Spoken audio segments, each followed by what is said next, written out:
Bilarmidingiz? Xohla qora qush deb ataladigan qush suvda suza oladi. U suvga tushishdan oldin tanasini silkitib, o'zini tayyorlaydi.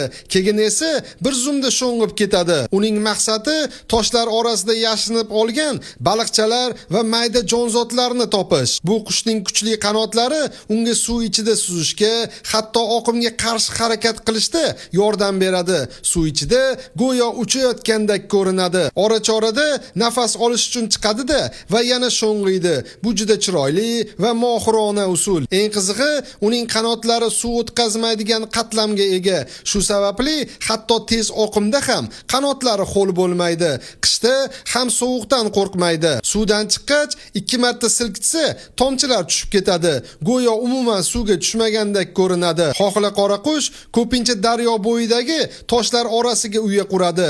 Bolalarni oson ovqatlantirish uchun. Qishda daryo to'liq muzlab qolmaguncha ularda ovqat yetishmovchiligi bo'lmaydi. Endi savol, siz nima deb o'ylaysiz? Qushlar orasida yana shunday suv ostida uchadigan boshqa turlari ham bormi? Fikringizni kommentariyada yozib qoldiring. Bizni yo'qotib qo'ymaslik uchun like bosib, obuna bo'lishni unutmang.